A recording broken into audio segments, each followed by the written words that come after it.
that's one of the biggest things that I think need to change is like getting people just the help on a more constant basis where like it doesn't take us all to have these like horror stories that nearly end our lives to be able to like finally turn it around. Like we have to be able to find a way to turn it around like earlier on that road.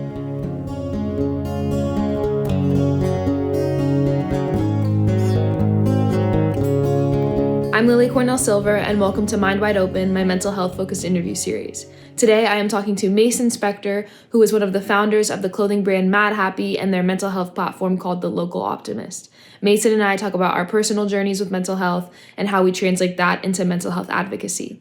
Thank you so much for watching, and I hope you enjoy. Well, thank you so much for being here, Mason. Yeah, of course. Thank you for having me. Are you back? You're back in school, right? Yes. Yeah, I'm back in online school. Back in Seattle. Okay, cool. So it's been a little bit. I would love to hear just how you came up with the vision and the idea for Madhappy, the mission statement behind it, your goals for it. Just give like the overview. I would love to hear that. For sure. So it was definitely a collective effort. I mean, I have like partners and like a team who I'm super grateful for, and we all work like really well together. And it's definitely part of what makes us successful and grow and why we've able to get to where we are. I think to kind of talk about the mission and where it comes from, I have to back up a little bit with like my personal story. Like obviously, I was born in 1994 in Colorado. My parents were both pretty young before I was a year old. My biological father, I don't know too much about him, but I know he just wasn't really ready to have a son and commit in that regard. And him and my mom split up before I was even 1 year old. So me and my mom went from Colorado back to Michigan, where she was from and where she grew up. We moved in with my grandmother. Around the same time, my mom started to date this guy who was one of her family friends who had also just gotten out of a marriage. And it was kind of like, oh, you just got divorced. Like you just got divorced. Like you guys should go have coffee or whatever. Right. So they ended up doing that and they fell in love as partners. And that is the man who I call my dad, who's technically my stepdad, but he adopted me and is who I refer to as my father for the rest of the story. He had 2 kids from a previous marriage, and my mom had me from her marriage. So it was the 3 of us. We moved to Los Angeles for a job opportunity for him. So the 3 of us moved to LA from Michigan. He still has his 2 kids from his first marriage in Michigan. We're going back and forth to Michigan every month to see my stepbrother and sister, who I call just my brother and sister. Unfortunately, very tragically, his first wife and their mother passed away in 2002 from brain cancer. So when that happened, the 2 of them moved to LA to live with us. And then simultaneously, my mom and my dad had 2 kids of their own. So we have a family of very 7. Blended. Yes, I have 4 brothers and sisters who I love with all my heart. And that's kind of our blended family situation. And then in 2010, my dad came out of the closet to all of us and my parents got a divorce. So that was actually like the 10-year anniversary was this past summer. And the reason I'm telling you all this, I think, is just because from what I've learned, like family of origin is the most important thing of like how we are the way we are and really who we are and the why and all these things. And I think it's like kind of the thing that we can't control and just kind of happens to us and is like the cards that we're dealt and we have to deal with. So like through a lot of my work, the more for me to learn about myself and understand myself and where I want to go, I have to learn about like them and like where I came from, right? So like so many dynamics there. I was the oldest and then I became the middle child and I had like just a bunch of really hard stuff that I didn't really understand at the time that led to me feeling like super insecure about myself and struggling a lot with like depression and just feeling so like misunderstood and like an outcast, which turned to me like looking to drugs and alcohol and women and all these kind of like external things. I went to Indiana for 1 semester and I kind of was looking around at the juniors and the seniors and was just kind of like, this doesn't feel like me and this doesn't feel right for me. And this doesn't feel good. And I don't want my life to look like that when I'm at that age. So I spoke to my parents. I ended up dropping out of school. Super blessed to like have just a transparent, honest relationship with them where I could express that to them because I feel like so many kids just kind of do what they think they're supposed to do and never kind of like stop and talk to their support system and be like, hey, does this feel right for me? Like, let's talk about this. From there, I tried going to community college, but again, just wasn't really working or making sense for me. I started a clothing company probably back when I was like 20/21 with one of my partners now. His name's Noah. And we were just two kids who really felt misunderstood and were creative and wanted to express ourselves. And we learned a lot. We kind of just hit the streets of downtown LA. That somewhat fizzled out. We had a little bit of success, but was more just a great like learning experience. And then we were kind of in another lull period where it was just like, fuck, like I shouldn't have dropped out of college. We just failed. Like, what am I doing? I feel terrible about myself. I went to one of my friend's college basketball games, and it was his last year as a senior. And I remember this like super vividly. I was in my car after by myself in the parking lot, sending him a text, congratulating him. And I was just like, yo, I'm mad happy for you. And I literally, and I just kind of like stopped, and it was one of those like aha moments, like we say. And I was just like, wow, like this feels really powerful. This feels really special. This feels like exactly where I am in this moment of my life. This feels just kind of like the essence of life, like in a way that everyone could relate to on some level. And it just felt really right. So I immediately went home and called Noah and told him about the name, and he loved it. And then from there, we got my two other partners, Payman and Josh, involved, and we kind of built this thing with really that messaging. And yeah, now we are 3-4 years later, and it's crazy. That was a really long answer. Amazing. No, that's perfect. Thank you. And I really appreciate your emphasis on family of origin, because I think that's such a real thing. And especially the way you see parental figures demonstrate how they deal with mental health. That's how I learned, like what you do when you're struggling with your mental health, and what kind of openness you have, what kind of honesty you have about it. Totally. I think for me, I always say it's like my blessing and my curse. Like when my sibling's mother had passed away in 2002, like I mentioned, that's when my mom first put me in therapy. So I was like 7 years old, and I don't remember, but she tells me that I was asking questions of just like not really understanding death. Like, does this mean that you're going to die, Mom? Like things like that. So that was really instilled in me in like a super young age of just like feel inside and like see how you feel and talk about how you feel and kind of ask these questions and don't run away from it and don't be shy. So that was like, it's just something that has always stuck with me and something that has always felt really right and like normal for me, and is almost kind of, like I said, my blessing and my curse has kind of hurt me at times. Like when I've gone like too deep and too dark, and depression has felt like a comfortable place for me, and it can kind of like feel like it's just a part of you. So yeah, I'm definitely thankful for her that I've just always been lucky to like know that it's okay to just talk about shit. And that I started therapy when I was 7 as well, actually. And really? That's shaped so much of my outlook towards mental health, but also how I talk about mental health, because from that young age, being provided with a vocabulary, to be able to talk to others like confidently, you know what I mean? To feel like, oh, I know what I'm experiencing, and like I'm able to convey that without tripping over my words or without, not understanding like what's going on in my head. Like I think that's such a huge, everyone deserves that. You know what I mean?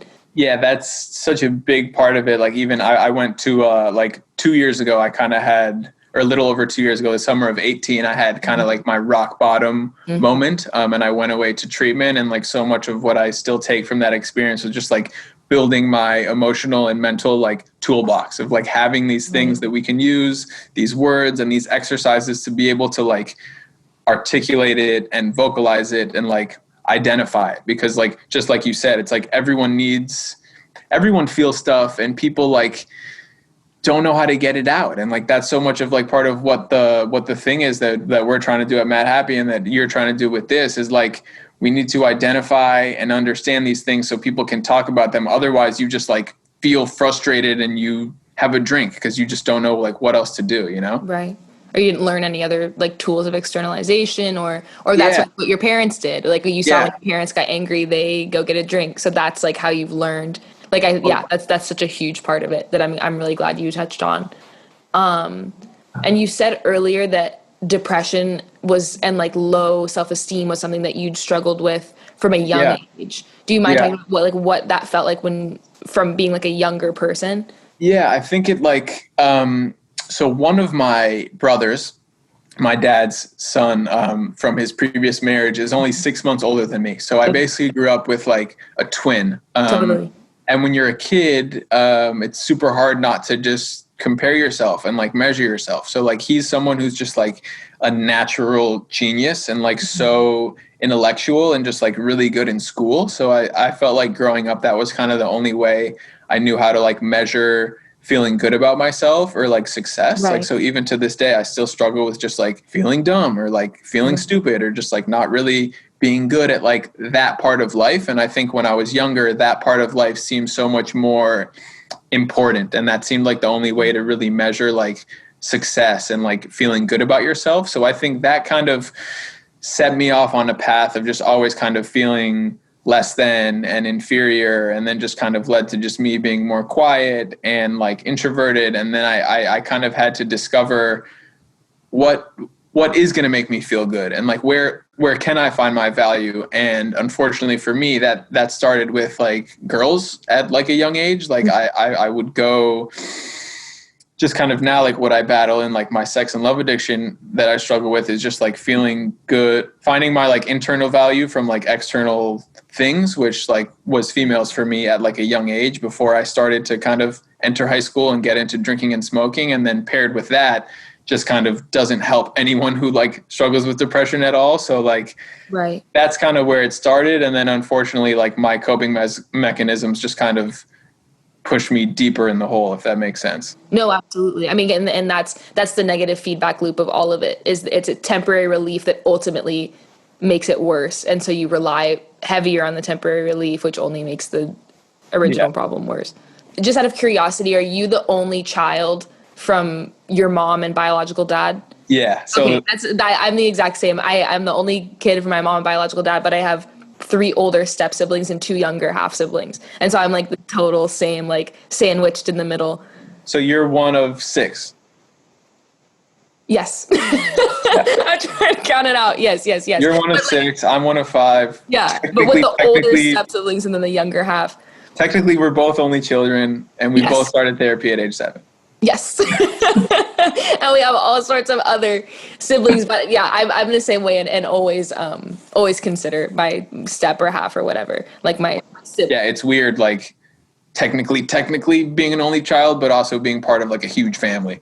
Right. Yeah. But I'm curious to hear more about your experiences with self-medication in whatever forms, because that's something that I see a lot of young people and like a lot of my peers struggle with. And that's also something, like, I grew up in the music industry and sure. My dad took his own life and was an addict for many years. And so that's something that I've been really curious in understanding more about is self-medication as a form of coping. Totally. I mean, I could definitely only speak for myself, obviously, right. But for me, it was just like, I wanted to feel better, and I didn't have this wealth of information and knowledge and support system behind me. Like we talked about before, that like toolbox at the time, like when you're just a 14, 15, 16-year-old kid, and it's not really cool or like sexy to tell your friends that you were going to therapy. Like, at least it wasn't mm-hmm. like back in like 2009, like when I started high school. Right. But I think it's just like a natural human kind of instinct is like, I don't feel good. I want to feel better. What is around me that can make me feel better the fastest, that involves the least amount of effort? And like, usually those are the most unhealthy things. It's obviously so much more complicated than that, but like for me to understand it like that's really what it comes down to. Absolutely. And did you ever feel like being a young man, did you feel like that created blocks in like for you to be vulnerable, like with your peers? Because I know there's a difference in that, in like gender spectrum.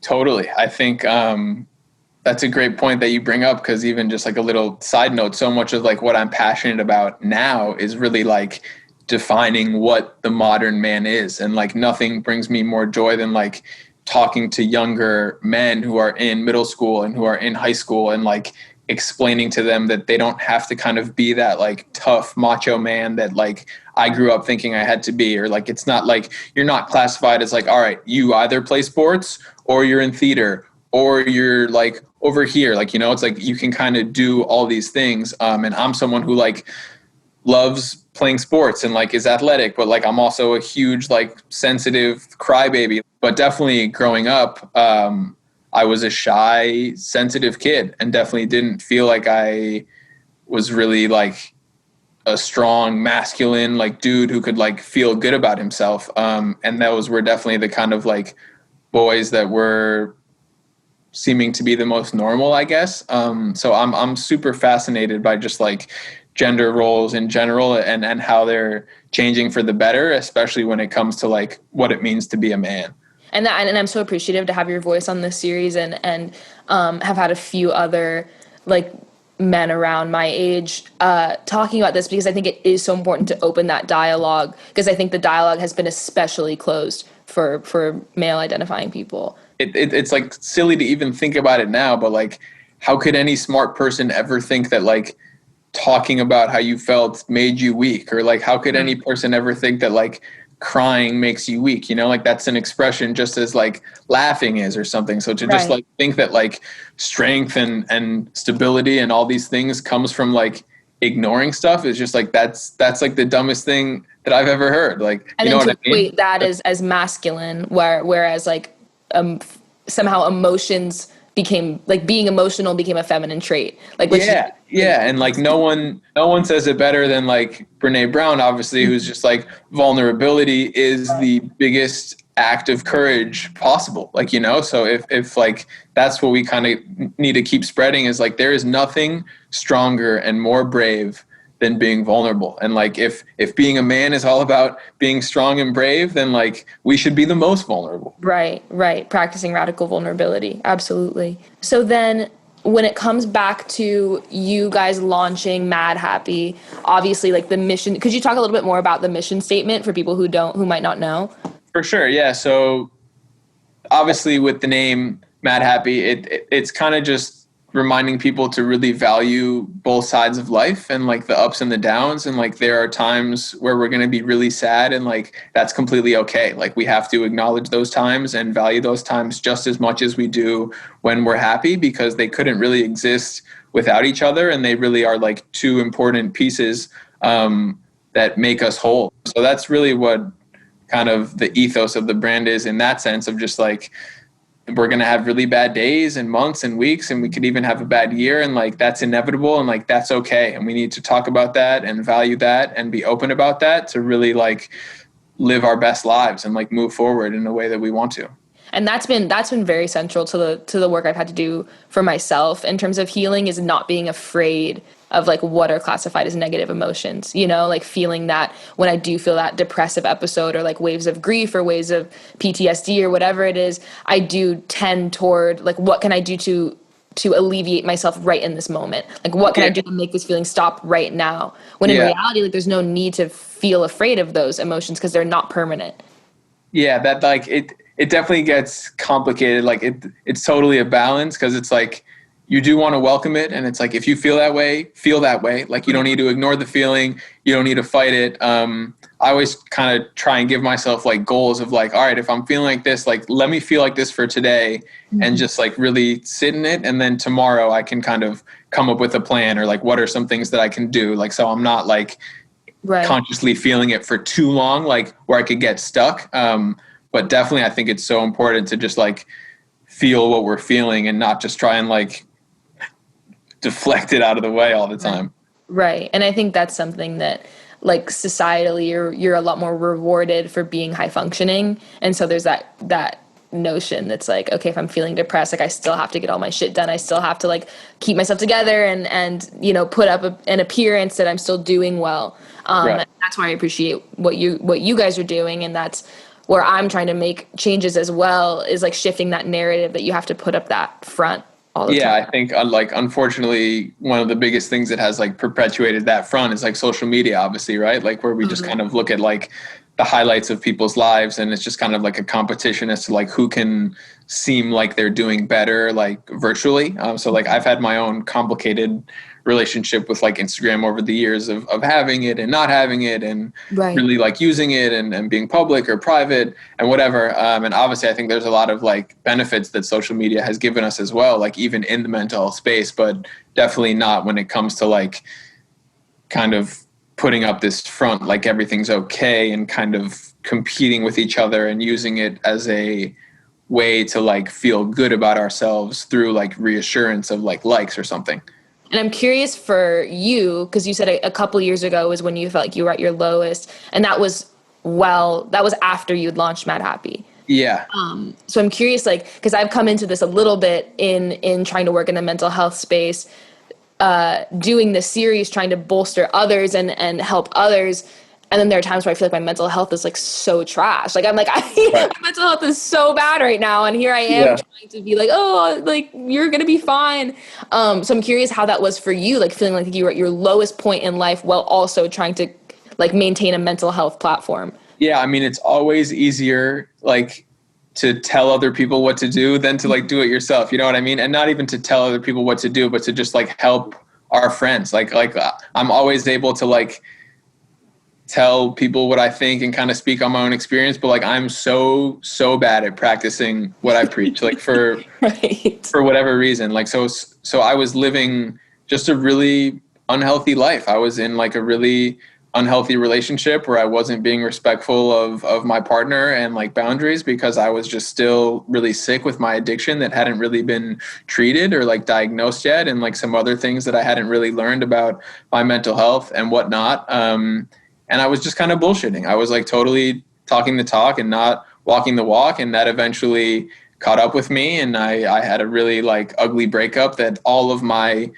happiness like was invested in, and I got to a place where I was having a lot of like suicidal ideation and whatnot, and like didn't feel like I could really live without this person, and didn't like myself enough to live on my own.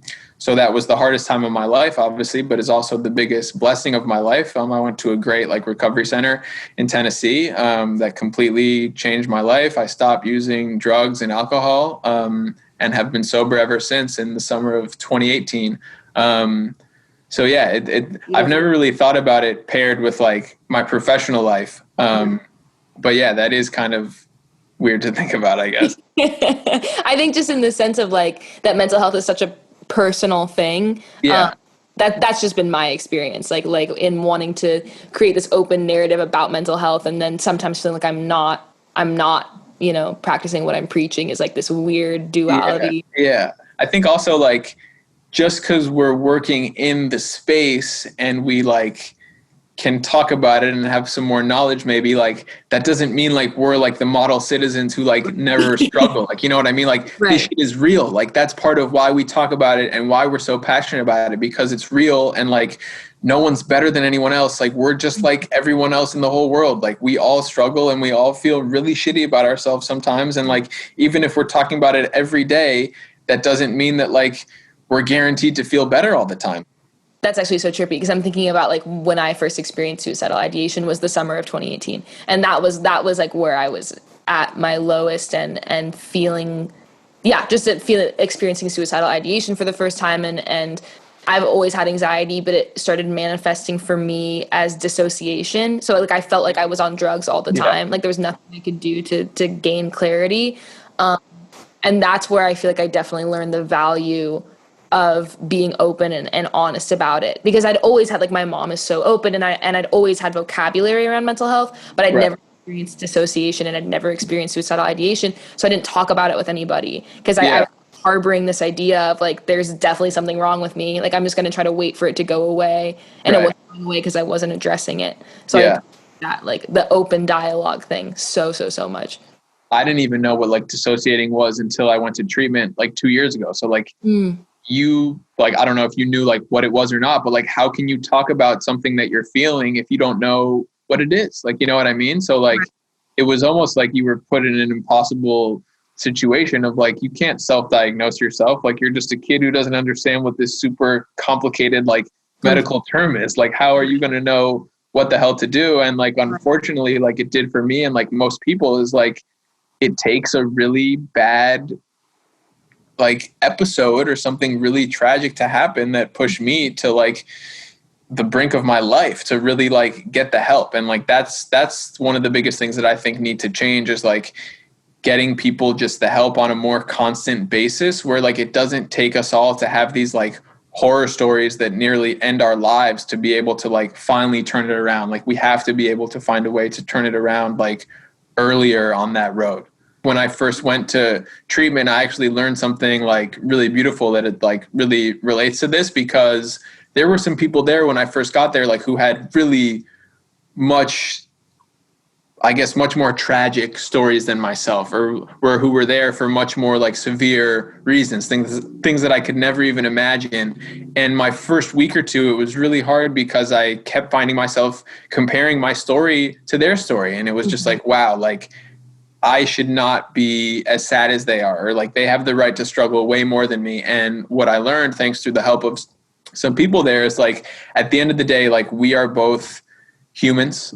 We're all humans, and we can only feel this same range of emotions, whether it's like 6, 7, 8 of these core emotions, and everything relates back to those emotions. And the way that they release chemicals in our brains and the way that they make us feel is really the same. Like, whether like you lost a loved one, or you lost a pet, or your favorite sports team lost, like, not even to like make a joke comparing it to things like that, but like if you are really sad and like you're really depressed, then that's just how you feel. And it can come from any number of things. It doesn't matter where it comes from or why you're feeling it. It just matters that you're feeling it and you're going to talk about it. So I think that's something that's like really beautiful, that can really like connect us all on just like a human level, and like have empathy for each other and really go through this together. I think we'll like feel much more united and like be able to get much more work done. Completely. I completely agree. And yeah, and that comparison's such an ugly game, and it only ends in more pain and more hurt for both parties. You know, it doesn't help anybody to do that right. Sort of comparison. And in that vein, I wanted to talk about the Local Optimist, which is something that you guys launched through Madhappy. Yeah. And I just think it's like the coolest shit ever. I think like all the wealth of resources on there and the interviews and everything, I think is so amazing. So did that come after Madhappy? That definitely came after. I mean, like I said before, kind of where I was mentally and kind of what we wanted the company to be about. What we started with, we didn't really have like our full brand identity fleshed out, obviously, in the beginning. I think that kind of came as we went along and started to make products and have pop-ups and kind of build our community and kind of like let it take on a life of its own. Right. And the Local Optimist, we launched it in January at the top of the year, and is something that we really just wanted to provide like a mental health resource for people to come, and it's free and have just a bunch of different kind of information. Some of it is more like researched and like medical stuff, and some of it is just like people sharing their stories, all different kinds of things. I mean, I think it's so important to like know what you know and know what you don't know. And like, we know that we're not professionals and we're not like experts. We're just like happy to talk about it and want to be a part of the conversation of like raising awareness about it. So that's really our place where we collaborate with a bunch of people and work with a bunch of organizations and just like give people a cool place to come to learn about mental health. And like, we take submissions all the time, so like people can just write in their own stories that we'll publish for them. So that's something that we're like super, super proud of, and like definitely excited to continue to grow. Yeah, that's huge. That's super cool. And I appreciate that emphasis on accessibility so much, because that's something that's missing so much in the mental health space. Yeah. Yeah. So with you guys, with Madhappy, what's like, where do you see it being taken? Like, what are some future goals in terms of like the furthering of the mental health conversation? Or I mean, our big pillar in the mental health conversation is like optimism, right? So I think it's like, there's so much in our life that is out of our control, like our family of origin, or just like all these cards that we get dealt that we don't have any control of, that I think there's some real power in like finding what we can take control of and really focusing on that. So like a big thing for us is like our state of mind, or like our outlook on the world. And for us, like that's all about optimism and like choosing to look on the bright side of things and really like leaning into that and like seeing how it can really help us live more fulfilled and more grateful lives. So I think that's our big like pillar in the mental health space. And then obviously we want to just continue to kind of grow our brand and keep creating conversation around mental health, whether it's through like our products on the clothing side or whether it's through these like experiences. We're super grateful that people are starting to pay attention to it more and kind of respect it more and like want to talk about it more and get involved. So I'm super excited to see what happens, I guess. Definitely. And it was cool to see over the last couple of years, like I found out about Mad Happy because I started to see like influencers wearing it. And that's something I think social media has been missing for a long time. And now we're finally seeing that like that more vulnerability and more honesty in that regard. Totally. I think like youth and that youthful energy like runs the world. Like it really does. And it sets the trends and it sets the tone for like everything. And it's been so cool to see that generation especially be just really like open and receptive to the mental health conversation. Totally. And that's something just in doing this series, like even in talking to mental health professionals that are like 40, 50, 60, even like they're professionals in the field and they have been for years and years and years, but there's still, there's that reservation to talk about their own experiences. Like there's that hesitance. And when I encounter people like just younger people from younger generations, they're like, oh my God, yeah, like, do you want to talk about my trauma? Like, yes, like I don't even know your last name, but let's talk about it. Right, and that's something that I think is people just are starved for that. People are so dehydrated for those kinds of vulnerable conversations. So yeah.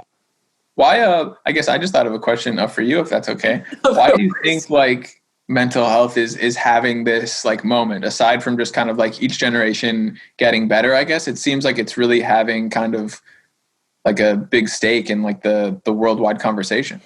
At this point, with so much shit going on in the world and the 24-hour media cycle and the amount of information that we have access to on a daily basis, I think it's like people's lives are so much faster. And so I think it's become more urgent to be like, people are like, oh shit, like I really am not well, you know? And that's something that I think has made people be like, oh, okay, like we need to talk about it, because more and more people, like the rates of anxiety are way higher, the rates of suicide are way higher, the rates of depression are way higher. So it's created that sense of urgency because life is so much faster now. And that's like my 2 cents on it. But what do you think? Well, just to be more like current, I think like one of the things that I've been telling people when they ask like what's something good that's come out of the pandemic or something like that. Like, for example, I think it's made people like appreciate and understand the importance of mental health like so much more. I think it like we were all forced to adapt and change our routines and really switch things up and like lose a lot of control, like I said, and like a lot of people hate not being in control. And like whether you're working from home or whether you lost your job or whether you had to move back in to your parents' house, all these different kind of things bring up so many feelings and triggers and all these things that like really come to the forefront of our lives, and like you have to deal with them. And I think this has like really allowed people to really not have a choice in like dealing with their shit. Just for the average person who like mental health wasn't a part of their life at all, it like this pandemic and just everything that's been going on has really forced people to just think about it and pay more attention to it, which I think is so valuable and so important. And that's definitely been my experience and the experience of most everyone I know. Yeah. So it's you know, a silver lining in a very shitty situation. But I would love to know, what is something that is giving you hope right now? I think people just feeling more empowered. I think people like taking control of their own lives more and like not just falling in line with the way that like things have been. I think of like all of the protests this summer. I think of just like the turnouts that we saw for this election, right? Like the most people voting ever. I think of like a state like Georgia flipping. I think like things like that of just like people really taking control of their own lives, and like not even politically or just professionally or personally, like just like we all need to be like the owner of our own life. That's just so important. Definitely. No, I wholeheartedly agree. Well, thank you. I'm so glad we finally made this happen. Dope. Yeah. I'm so glad that this all worked out. Me too. So excited to see what you do with mental health going forward. So excited to see what Mad Happy does with mental health going forward. Super exciting. Of course. Thank you so much for having me. Keep it up on the show. It's been awesome. I can't wait to keep watching, and good luck.